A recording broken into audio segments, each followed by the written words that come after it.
Welcome back. Welcome back to Living in Mexico. I'm Ana Maria Salazar. Thank you.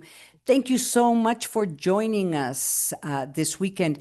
As you know, on this show throughout the years, we've really focused on political issues, especially the last 10 years, political issues, elections, security issues, of course, on economy, finance, commerce. I mean, and we really have not been able to talk about other issues, important issues, because we've been focused on kind of the immediate and urgent news of the week.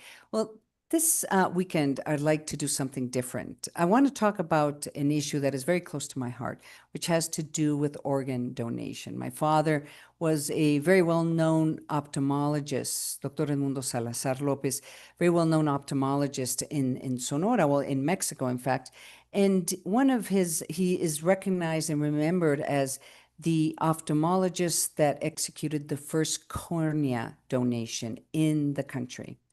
And throughout the years when I was growing up, I remember him talking about the difficulty in obtaining viable corneas for people who he was trying to save their eyesight.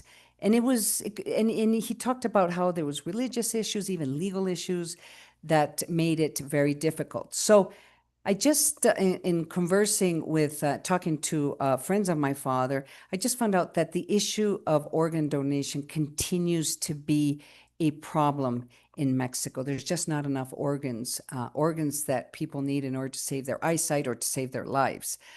So that's why I really appreciate today's guest, Dr. Ernesto Duarte Tagles. He heads an organization that basically seeks to promote organ donation in Mexico, which my understanding that Mika is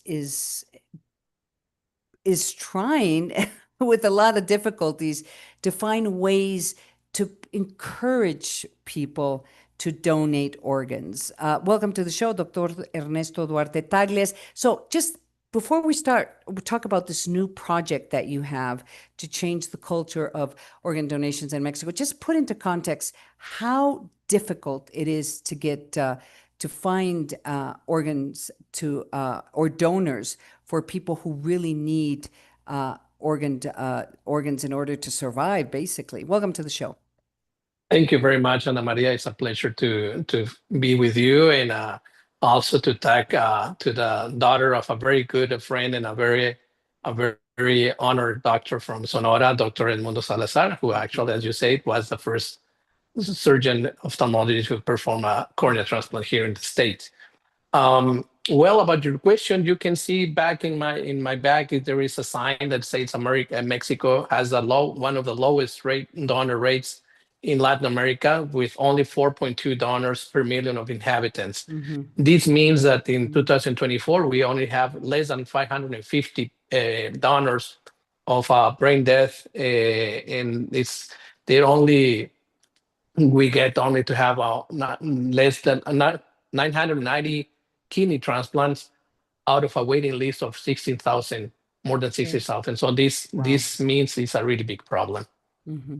So, I mean, I remember talking to my father about this, and he basically thought the main problem was not necessarily the installations or the medical installation. I mean, he basically said, it's a problem, it's a cultural problem, it's even a religious problem, and it's a legal problem. This was decades ago. I mean, what is the main problem that you face right now in trying to find donors? Well, so far people still paying attention to all this myth. Those is erratic ideas about organ donation. Like, for example, they say that they don't want to say they become a donors, because if not, people in the hospital won't pay very good attention and they will let them to die. And that's not true, of course. Or here in Mexico, like we have unfortunately, this very big problem with organized crime. They think there is this kind of a traffic of organs, something that it doesn't exist like we see in the TV series or in the Movies, movies. yeah, yeah. Yeah, it's but people think it actually exists, and they don't wanna say they become a donors. But at the end, also, it's something of idea, because sometimes when we go to the people and we ask them for a organ consent, when there's a sibling of them who has died, who passed away, they say it's sometimes they don't give us any reason. They just say it's because I don't want to be a donor, or sometimes.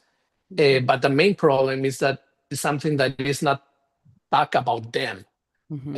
Usually, as you can see also in my back, there is a sign that says the most important fact about when we decide to become a donor is to talk to the family, and Mm-hmm. that's a very very very important fact, because when the organ donor coordinator talks to the family, they Mm-hmm. will ask this. They will make them these questions. Did your relative talk to you, told you about become a donor, organ donor? And if the answer is no, so sometimes it becomes a negative to become a donor. So Mm-hmm. it's really really important to have this information, and to talk about the family. And in order to become a donor, we have to have a good information, not pay attention in Google, not pay attention to the media about this old myth. And that's why, because we create this Duarte project to talk about real in a real sense about organ donation. Well, let's talk about Darte, this Darte program, which is kind of like a museum. It's like an art space. I mean, it's a very interesting concept, because it looks like what you're trying to do is to change the culture of donation in Mexico. So just briefly describe to us what Darte is all about. Sure. Duarte project is a main project of Nika Foundation to create awareness about the population about the importance of organ donation. Mhm. It's like you mentioned, it's a museum style, organized in different exhibition halls, where Mhm. we talk about the human body, the history of the transplants around the world since the third century. That's where your father, Dr. Edmundo Salazar, appears, because as the first ophthalmologist in here in Sonora. And also in the main rooms, it's about organ donation. It's we have movies where we talk about all the process of organ donation. We Mhm. presented here in the past World Transplant Congress in August in San Mhm. Francisco, and it was selected as one of the 25 more innovative projects in the Congress out of 2,000 projects presented.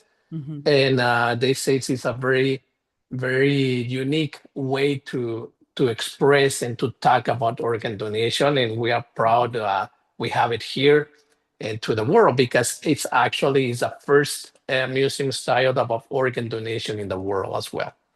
And how do we know how effective this is? Because I'm sure they're asking you, how do we know that this project is being effective? It's hard to evaluate, but have you had what sense do you have? Yes, well, we How do have you- all the visitors. We have all the registries of all the visitors out of the more than 800 who has attended to Wow. this in the past year. Mhm. More than 97% of the people get their donor cards, and they signed a book about Great. become a donor. So Okay. this is a very effective way to measure about that. Mhm. And actually, we were invited to attend the Donarte Congress in Italy, Mhm. because it catch the attention of other Other in other other latitudes as countries, well. yeah. Yes. So we have a couple seconds left. What just recommendations? What should our audience know about Well, organ donations? please follow us in our social media, like Centro d'Arte Sonora or Espacio Mhm. d'Arte, Mhm. and they can follow us. And if they have any question, you can reach us, as well as on Dr. Tagles, my website, my social media, and Mhm. you are invited to come here or to ask anything. The most important, we really need to people to become organ donors, please talk to in the family.